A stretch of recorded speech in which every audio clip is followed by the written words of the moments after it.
নমস্কার বন্ধুরা, রিমিস কিচেনের নতুন একটা পর্বতে তোমাদের সবাইকে স্বাগত জানাই। আজ আমি তোমাদের সাথে একটা ইভিনিং স্ন্যাক্সের রেসিপি শেয়ার করব। এটা বাচ্চাদের টিফিন হিসেবেও কিন্তু তৈরি করে দিতে পারবে। আর রেসিপিটা খেতে এতটাই সুস্বাদু হয় যে একবার বানিয়ে খেলে আবার বানিয়ে খেতে ইচ্ছে করবে। আর খুব কম উপকরণ দিয়ে তৈরি হয়, বাড়িতে গেস্ট এলেও কিন্তু এই রেসিপিটা চায়ের সাথে পরিবেশন করতে পারবে। তাই বন্ধুরা, ভিডিওটা স্কিপ না করে পুরো ভিডিওটা দেখার অনুরোধ রইল। আশা করব তোমাদের খুব ভালো লাগবে। ভালো লাগলে অবশ্যই চ্যানেলটাকে সাবস্ক্রাইব করে দিয়ে আমার পাশে থাকার অনুরোধ রইল। তো চলো দেখে নিই রেসিপিটা তৈরি করার জন্য আমি এখানে নিয়ে নিয়েছি, দেখো, পাউরুটি।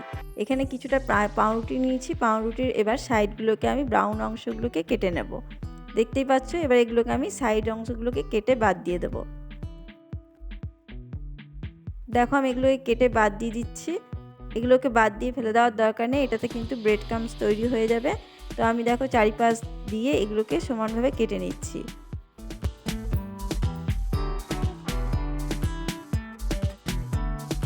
তো দেখো আমি চারিপাশ দিয়ে কেটে নিয়েছি, দেখতেই পাচ্ছ।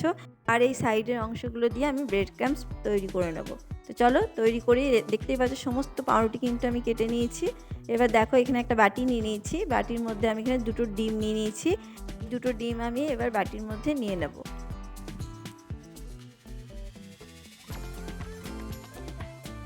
তো দেখো দুটো ডিম আমি নিয়ে নিয়েছি, দেখতেই পাচ্ছ। এবার এই দুটো ডিমের মধ্যে আমি এখানে দিয়ে দেবো সামান্য লবণ, স্বাদ মতো লবণ দিয়ে দিলাম। আর দেখো এখানে দিয়ে দিচ্ছি অল্প একটু গোলমরিচের গুঁড়ো। দিয়ে দুটোকে দিয়ে আমি এবার ভালো করে ফেটিয়ে নেব ডিমটার মধ্যে। ডিমের সাথে গোলমরিচ আর লবণটাকে ভালোভাবে মিশিয়ে নিচ্ছি। তো দেখো এটা ভালোভাবে ফেটিয়ে নিলাম, দেখতেই পাচ্ছ। ফেটানো আমার হয়ে গেছে। এদিকে দেখো আমি কড়াই বসিয়ে দিয়েছি। কড়াইটা গরম হয়ে গেছে। অল্প পরিমাণে এখানে আমি তেল দিয়ে দিলাম। এবার তেলটা দেওয়ার পরে এখানে দেখো পেঁয়াজ নিয়ে নিয়েছি। একটা বড় সাইজের পেঁয়াজকে আমি কুচি কুচি করে নিয়েছি, একদম ছোট্ট ছোট্ট করে। সেটা আমি দিয়ে দিলাম। এবার এটাকে তেলের মধ্যে নাড়াচাড়া করে হালকাভাবে জাস্ট ভেজে নেব। লাল করার প্রয়োজন নেই, অল্প একটু ভেজে নেব ভালো করে। তো দেখো এবার তার মধ্যে দিয়ে দিচ্ছি গ্রেট করা রসুন। এখানে প্রায় হাফ চামচ মতন গ্রেট করা রসুন আছে, সেটা আমি দিয়ে দিলাম। এবার পেঁয়াজের সাথে রসুনটাকে ভালোভাবে ভেজে নিলাম। দেখো ভেজে নিয়েছি, দেখতেই পাচ্ছ। এটা আমার ভাজা হয়ে গেছে। এবার দেখো কিছু মশলা অ্যাড করছি। এখানে দিয়ে দিলাম হলুদ গুঁড়ো অল্প একটু, আর দিয়ে দিলাম একটু লাল লঙ্কার গুঁড়ো। আর আমি কিছুই দেবো না, এইটুকুই দিয়ে এবার ভালো করে কষিয়ে নেব। পেঁয়াজের সাথে ভালোভাবে এটাকে মিশিয়ে নেব। তো মেশানো আমার হয়ে গেছে। এবার যে ডিমটাকে আমি ফেটিয়ে রেখেছিলাম সেটাকে আমি এখানে দিয়ে দিলাম। এবার দিয়ে ভালো করে এবার মিশিয়ে নেব। দেখো ঠিক এইভাবে কিন্তু মিশিয়ে নিতে হবে। আর এটা পুরো ঝুড়ি ঝুড়ি হয়ে যাবে ডিমটাকে এইভাবে ভালোভাবে তৈরি করে নিতে হবে। তো দেখো আমার ডিমটা কিন্তু পুরোপুরি ঝুড়ি ঝুড়ি হয়ে গেছে, দেখতেই পাচ্ছ। পুরো ঝুরঝুরে টাইপের তৈরি হয়ে গেছে। এবার এর মধ্যে আমি দিয়ে দিচ্ছি দেখো সেদ্ধ করা আলু। সেটাকে আমি ভালো করে গ্রেট করে নিয়েছি, তাহলে কিন্তু কোনো দলা পাকিয়ে থাকবে না, কোনো মোটা মোটা অংশ এখানে থাকবে না। সেই জন্য আমি এটাকে গ্রেট করে নিয়েছি। তারপরে দিলাম সামান্য লবণ, স্বাদ মতন। লবণটা দেওয়ার পরে এবার ভালোভাবে আলুর সাথে ডিমটাকে কষিয়ে নেব। আর দেখো এখানে কাঁচা লঙ্কাটা আরও একটু আগে দিতে হতো, আমি এখানে এখনই দিচ্ছি। তোমরা চাইলে কিন্তু একটু আগেই এই কাঁচা লঙ্কা কুচিটা দিয়ে দেবে। আর ঝালটা তোমরা বুঝে দেবে, তোমাদের মতন ঝালটা দেবে। আমি এখানে দুটো কাঁচা লঙ্কাকে কুচি করে দিয়েছি। তো দেখো এবার ভালো করে এটার সাথে কষিয়ে নিচ্ছি। ভালো করে কষিয়ে নিয়েছি, দেখতেই পাচ্ছ। এবার আমার এটা রেডি হয়ে গেছে, এটাকে আমি নামিয়ে নেব। তার আগে এখানে দিয়ে দিলাম একটু গরম মশলার গুঁড়ো, তাহলে কিন্তু খেতে খুব ভালো হবে। এই যে পুরটা বানাচ্ছি সেই পুরটা কিন্তু খেতে খুবই অসাধারণ লাগবে। তো এইভাবে দেখো আমি এই পুরটাকে তৈরি করে নিলাম, দেখতেই পাচ্ছ। এবার এটাকে আমি নামিয়ে রাখবো। এটা আমার ঠান্ডা হয়ে গেছে, এখানে পুরটা আমার তৈরি হয়ে গেছে। তো দেখো এবার এখানে যে পাউরুটিগুলো দেখতে পাচ্ছ, সেই পাউরুটিগুলো একটা বাটির মধ্যে জল নিয়ে নিয়েছি। সেই জলের মধ্যে হালকাভাবে ডুবিয়ে বাস জাস্ট ডুবাবো আর তুলে নেবো। দিয়ে হাতে এরকম করে চেপে নেব যাতে জলটা বেরিয়ে যায়। দিয়ে এটাকে রেখে দিচ্ছি। এইভাবে কিন্তু প্রত্যেকটা পাউরুটিকে তৈরি করে নেব। তো দেখো তা এবার পুরটা দেখো আমার রেডি আছে, দেখতেই পাচ্ছ। আর এখানে ব্রেড ক্রাম্ব নিয়ে নিয়েছি, সমস্ত রেডি করে নিয়েছি। এবার দেখো যে পাউরুটিটা আমি জলের মধ্যে ভিজিয়ে নিলাম, চেপে নিলাম জলটা, সেটার মধ্যে আমি এখানে পুরটাকে ভরে দেবো। তো দেখো পুরটাকে আমি এখানে দিয়ে দিচ্ছি, দেখতেই পাচ্ছ, ত্রিকোণভাবে। এবার এই দিক থেকে দুপাশ দিয়ে এটাকে পাউরুটিটাকে টেনে ঠিক এইভাবে শেপ দিয়ে নেবে। দেখতেই পাচ্ছ কিভাবে শেপ দিচ্ছি। এভাবে শেপটা দিলে দেখতেও কিন্তু ভালো লাগবে। একদম প্যাটিসের মতন লাগবে দেখতে। দেখো এইভাবে তৈরি করে নেবে তোমরা চাইলে কিন্তু এটা অন্য শেপও দিতে পারো, কিন্তু আমি এই শেপটাই দিয়েছি দেখতে যাতে ভালো লাগে। দেখো আরও একটা তোমাদেরকে আমি দেখিয়ে দিচ্ছি। এইভাবে দেখতে পাচ্ছ পাউরুটিটা জলের মধ্যে হালকা ডুবিয়ে চেপে জলটাকে নিংড়ে দিয়ে তারপরে এটাকে আমরা এর মধ্যে পুরটাকে ভরে দিয়ে দু সাইড দিয়ে এইভাবে মুড়ে দিতে হবে। ভালো করে কিন্তু মুড়ে দিতে হবে, নাহলে কিন্তু পুরটা বেরিয়ে যাওয়ার সম্ভাবনা থাকতে পারে। তো দেখো দু হাত দিয়ে ভালোভাবে চেপে চেপে আমি এটাকে বন্ধ করে দিলাম। দেখতেই পাচ্ছ এইভাবে আমি প্রত্যেকটা কিন্তু তৈরি করে নেব। তো এটাও আমার তৈরি হয়ে গেল। এইভাবে সমস্তগুলো আমি তৈরি করে তোমাদেরকে দেখিয়ে দিচ্ছি। আরও একটা তোমাদেরকে আমি দেখিয়ে দিই। এইভাবে দেখো একটা ব্রেডকে নিয়ে নিয়েছি, তারপরে দুপাশ দিয়ে এরকম করে টেনে দুপাশ দিয়ে বন্ধ করে দিতে হবে। চেপে চেপে বন্ধ করে দিতে হবে যেন পুরটা না বেরিয়ে যায়। তো দেখো এটাও আমার রেডি হয়ে গেল, দেখতেই পাচ্ছ।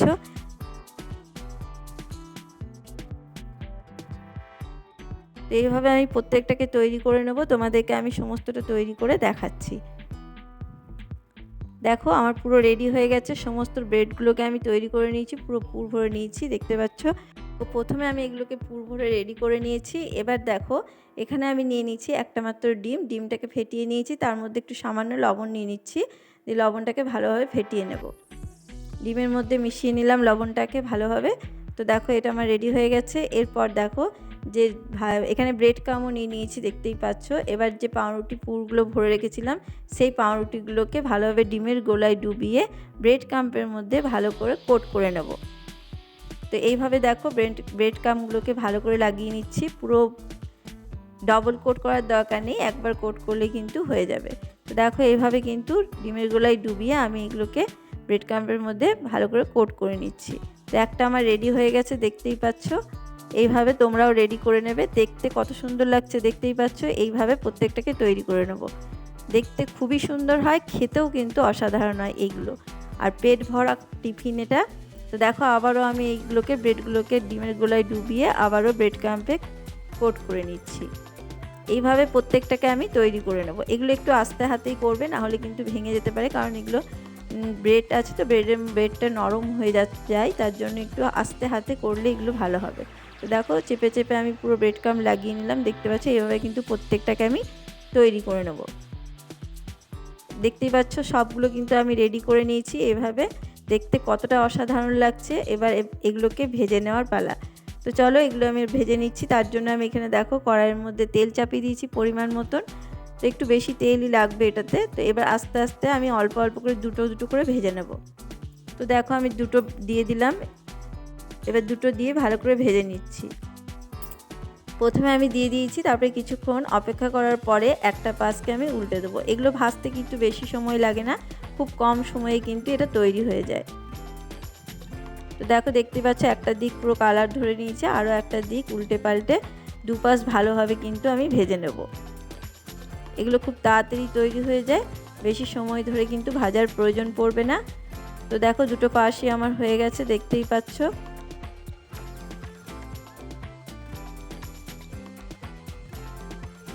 এটা আমার হয়ে গেছে, এবার আমি এগুলোকে তুলে নেব। দেখো দেখতে কতটা সুন্দর হয়েছে আর কতটা মুচমুচে হয়েছে, তোমরা না ভাজলে কিন্তু বুঝতে পারবে না। তো অসাধারণ স্বাদের, দেখো দেখতে কতটা সুন্দর হয়েছে দেখে বুঝতে পারছো। আবারও আমি এইভাবে বাকিগুলোকে ভেজে নেব। তো আবারও আমি দুটো দিয়ে দিলাম, দুটোকে ভালোভাবে ভেজে নিচ্ছি। অল্প করেই দেবে, একসঙ্গে অনেকগুলো দিলে ভালোভাবে তৈরি হবে না। তো আমি দুটো দুটো করে দিয়ে ভেজে নিচ্ছি। আর এগুলো ভাজতে যেহেতু সময় লাগে না, তো দুটো করে দিলেই কিন্তু খুব ভালোভাবে তৈরি হয়ে যাবে। তোমরা একবার বাড়িতে অবশ্যই বানিয়ে দেখবে বন্ধুরা, আর এগুলো বাচ্চারা খুব ভালোবেসে খাবে। আর বাচ্চাদের জন্য বানালে কিন্তু লঙ্কাটাকে বাদ দিয়ে দিও, কাঁচা লঙ্কা কুচিটা বাদ দিয়ে কিন্তু করতে পারো। তো দেখো বাকিগুলোকে আমি এইভাবেই ভেজে নিচ্ছি। আশা করব তোমাদের ভিডিওটা খুব ভালো লাগবে, রেসিপিটা তোমরা একবার বাড়িতে অবশ্যই বানিয়ে দেখবে। আর এটা একটা খেলেই কিন্তু পেট ভরে যাবে। বন্ধুরা এইভাবে কিন্তু তোমরা বাচ্চাদের টিফিনে কিন্তু অবশ্যই দিয়ে দিতে পারো, তাহলে কিন্তু তাদেরও পেটটা ভরে যাবে। একটা কি দুটো যদি টিফিনে ভরে দাও তাহলে কিন্তু বাচ্চাদের পেটটা ভরে যাবে, আর খেতেও কিন্তু খুবই সুস্বাদু হয় এটা। বাচ্চাদেরকে একদিন করে দিলে দেখবে আবারও বায়না করবে এটা করে দেওয়ার জন্য। তো তো দেখো দেখতে কতটা সুন্দর হয়েছে দেখতে পাচ্ছ, এবং ভেতরটাও কিন্তু খুবই সুন্দর হয়েছে। যেহেতু ডিমের পুর আছে সেহেতু কিন্তু বাচ্চারা খুব ভালোবেসে খাবে। তো দেখতে কতটা ভালো হয়েছে দেখতে পাচ্ছ, একটাও কিন্তু ভেঙে যায়নি। এভাবে তোমরাও একবার বানিয়ে দেখো। আর আমি এটাকে সসের সাথে পরিবেশন করলাম। সসের সাথে খেলে কিন্তু অসাধারণ লাগবে এটা। তোমাদেরকে আমি একবার ভেঙেও দেখিয়ে দেবো যে কতটা ভেতরটা ভালোভাবে তৈরি হয়েছে। দেখো দেখতে কতটা ভালো হয়েছে, আর খেতেও কিন্তু অসাধারণ। বাড়িতে কোনো গেস্ট এলেও কিন্তু তোমরা এভাবে চায়ের সাথে পরিবেশন করতে পারো, তাহলে কিন্তু খুবই ভালো লাগবে। তো দেখো কতটা ভেতরটাও কিন্তু পারফেক্টভাবে তৈরি হচ্ছে। আশা করব তোমাদের ভিডিওটা খুব ভালো লেগেছে। ভালো লাগলে অবশ্যই বন্ধুদের সাথে শেয়ার করো, আর আমার চ্যানেলটাকে সাবস্ক্রাইব করে দিয়ে আমার পাশে থাকার অনুরোধ রইল। বন্ধুরা, এই স্ন্যাক্সটা তোমরা বাড়িতে অবশ্যই বানাও, এবং কেমন হয়েছে আমাকে অবশ্যই কমেন্ট বক্সে জানাতে ভুলবে না। আরও নিত্য নতুন রেসিপি পেতে আমার চ্যানেলটাকে অবশ্যই সাবস্ক্রাইব করে রেখো।